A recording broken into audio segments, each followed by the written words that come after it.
Hello, and welcome to the second edition of Shizzle Marketing's Marketing Mixology video blog series.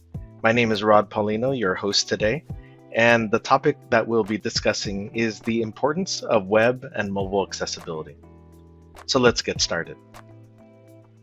According to the W3C, or otherwise known as the World Wide Web Consortium, they state, when websites and mobile apps and web tools are properly designed and coded, people with disabilities can use them. However, many sites and tools are developed with accessibility barriers that make them difficult or impossible for some people to use. Making the web and mobile apps accessible benefits individuals, businesses, and society. In this video presentation, I want to take the time to highlight these considerations to help make website and mobile apps fully inclusive so that members of the accessible community have truly equal access to these various communication mediums. But ultimately, self-advocacy remains the best way to ensure that both web and mobile apps will meet all of your customers' needs. So let's take a little bit of a deeper dive in understanding accessibility. According to the Americans with Disabilities Act, ADA, individuals with accessible needs and disabilities are entitled to the full and equal enjoyment of the goods, services, facilities, privileges, advantages, or accommodations that a public accommodation provides to its customers. Simply put, everything that we take for granted as normal individuals, we want to assure that individuals who have accessible needs and/or disabilities have the right to and are included in all of these public accommodations. Moreover, the ADA asks that public accommodations to take steps that are readily achievable or are reasonable or that do not constitute an undue burden to enable people with disabilities to be their customers. Now let's go and take a look at some accessibility myths and realities. First, people with disabilities don't use computers or mobile phones. Well, although this is still a common thought out there in the world, but it's simply not true. And as web and mobile development, as well as assistive technology continue to improve, even groups that were unable to access information historically can now enjoy and really participate more vividly and fully in accessing this digital content and functionality, especially on their mobile phones. There is accessible technology that lives in the operating systems today on iPhones and Androids as an example. Second, we don't sell to people with disabilities. Couldn't be further from the truth. And according to the Centers for Disease Control and Prevention, they reported that about 35% of United States adults, that's about 68 to 72 million people, and about 40% of the age of 65 or older have a disability. And if you think about it, those are big age range and big numbers. And as this population continues to age, you can really be sure that if it were me, I would want to sell to this audience and these people with disabilities. It's a captive audience that is probably untapped and really not being leveraged to its fullest advantage. Third, accessibility only benefits blind people. Well, we know there is rules and regulations out there, especially by the Web Content Accessibility Guidelines Group, or WCAG, that really they do provide principles and guidelines to make sure that websites and mobile apps are accessible to as many individuals as possible, especially with people with other deficiencies like with vision, hearing, mobility, and even cognitive. So to think that it's only meant for blind people is a big myth. Fourth, only developers need to worry about accessibility. When you think about an engineering team or a product team, developers are not the only one who need to worry about fixing bugs when it comes to accessibility. It's really the whole feature crew. So product managers, program managers, engineers, certainly, and developers, QA testers, UX, UI designers, user researchers, and even down to the support teams. every one of these different disciplines really need to be in the mix and be part of the accessibility story. Fifth, accessibility is a cost with no benefit. Well, when you think about it from a financial perspective, you want your products and services available to everyone. From a social perspective, you have the choice of positioning yourself as an organization that fails to meet accessibility expectations, or you can be seen as one that supports equal opportunity through digital accessibility. Technically, when it comes to websites and mobile apps that are developed with accessibility in mind, the code and information tend to be really cleaner. So the idea is that you get a lot of bang for your buck when you're embracing accessibility from a financial, a social, and a technical perspective. Sixth, an accessible website is boring or ugly. Well, sometimes people are cynical and they really believe that having an accessible web or mobile presence means that you're doing away with the fun, compelling design language or content in favor of only text only or kind of like a very high contrast designs. And if you've ever been really told this, it's really not true. Websites and mobile apps that are built to be accessible tend to actually function wonderfully and really have sleek, vivid designs. And if you embrace the thought too of going for, hey, let's design it first and really get visual and creative, we just need to be taking into account a plan to assure that we're doing testing and being mindful and respectful of what we're building so that as many people as possible can get access to this great content that you have on your website or mobile app. Automated testing is enough to be compliant. Well, it's definitely a great start, but really the best value also comes with also human testing and intervention so that this testing can also be interpreted and also embellished upon when it comes to the understanding the accessible methodology and approach. And then lastly, we've already fixed our site for accessibility, so we're finished. And yeah, we'd like to think that way, but truly accessibility compliance is a journey and it really takes a lot of maintenance. If you ever change content, imagery, or even structurally the pages on your site, you can imagine that that requires a lot of upkeep and responsibility to assure that the site and the contents within it always remain compliant. So when we're thinking about defining disability, it's truly a common misconception that accessibility is all about those with limited vision or the blind. But there's really a broad range of other disabilities and situations where they apply.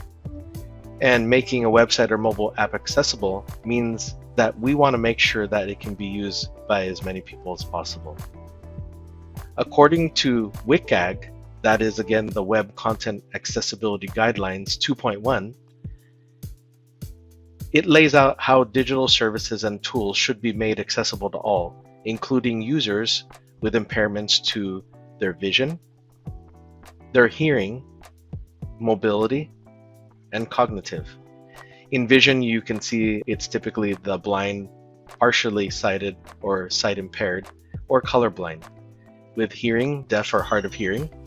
In the realm of mobility, it's the difficulty in ambulatory movement or use of an input device or access to it, like a keyboard or a mouse.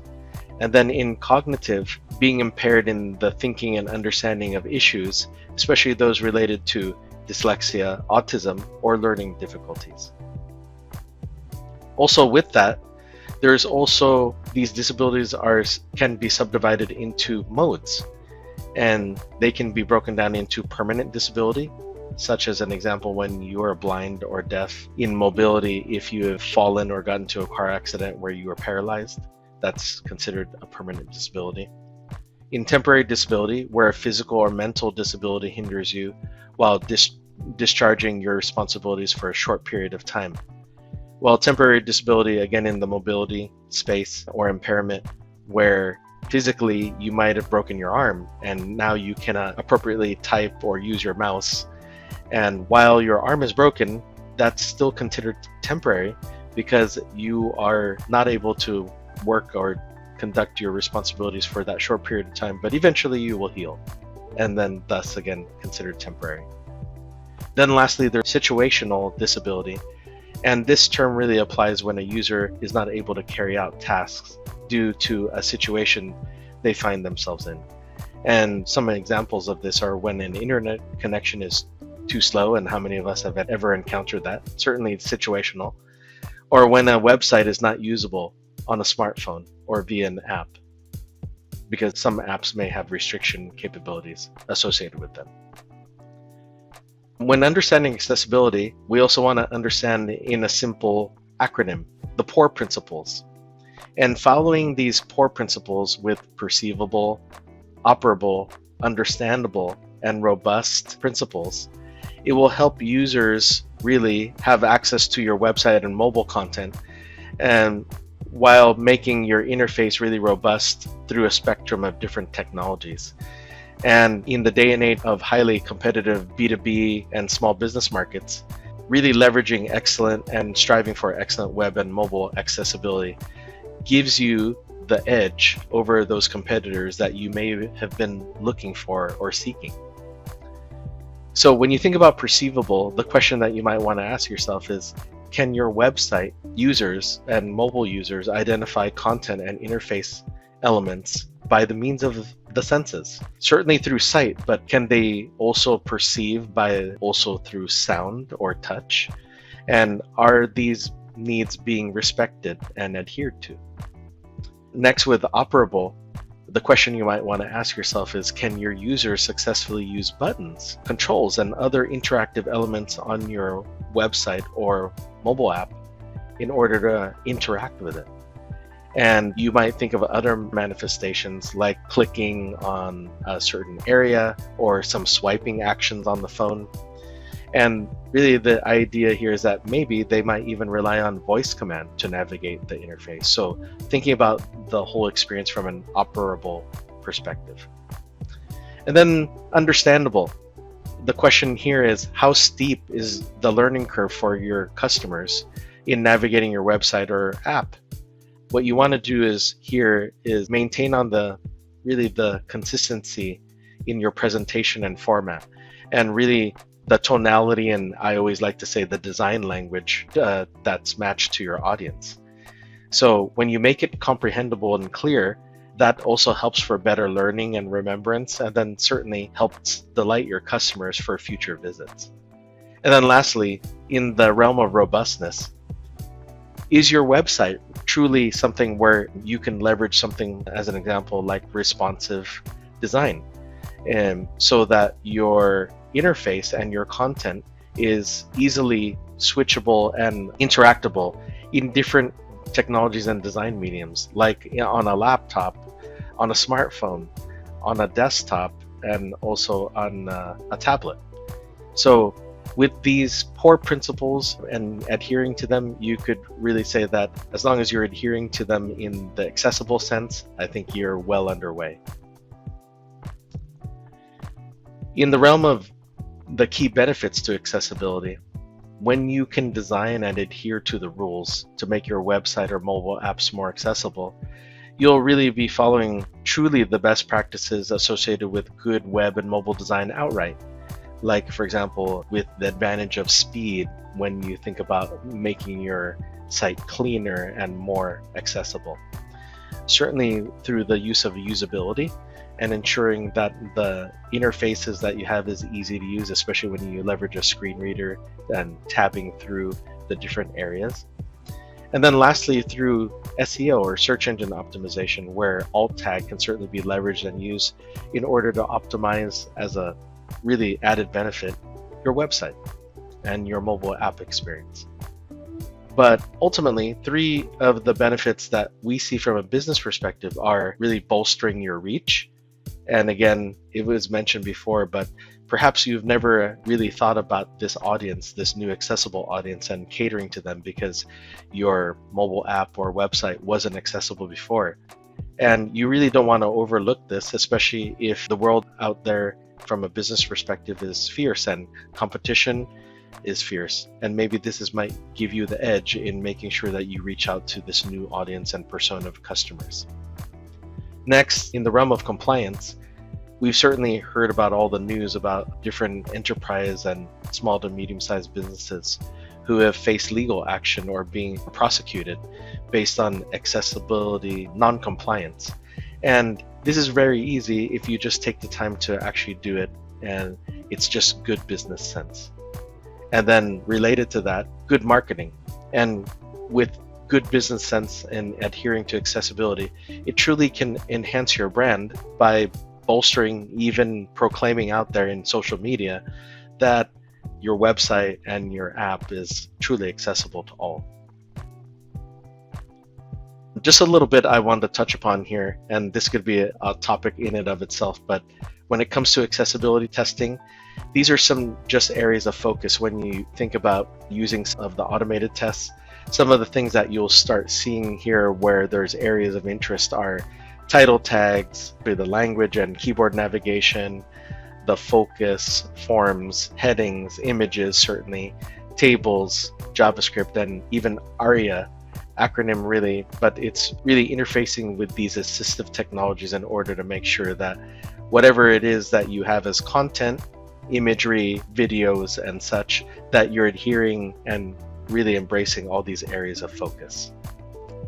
And then lastly, certain accessibility tools and even things to consider on your journey to help improve your web and mobility experience online and in your technology is first through screen readers.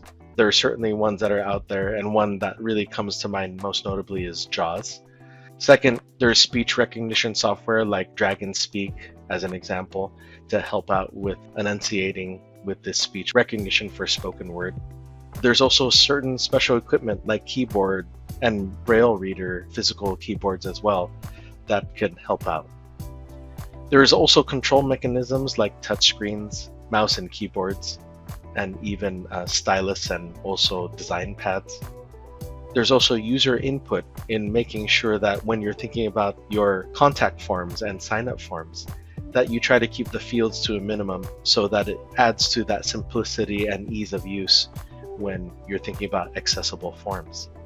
And then lastly, something that's only been out here and really embraced for the last couple of years is embracing responsive design, so that when you design and build it through the design team and development teams in your respective organizations, if you have them or if you hire out, responsive design is really something where you can actually have your websites and the content of them also really appear to and move and flow dynamically between web-based version versus also on mobile. And it also certainly helps to conserve image download sizes when you're also thinking about responsive design. Anyway, with that, I hope that all of you have enjoyed this time with this web series and this blog series, and I certainly hope that you have a great rest of your day. Looking forward to the next time when we can talk in the next episode. Thank you.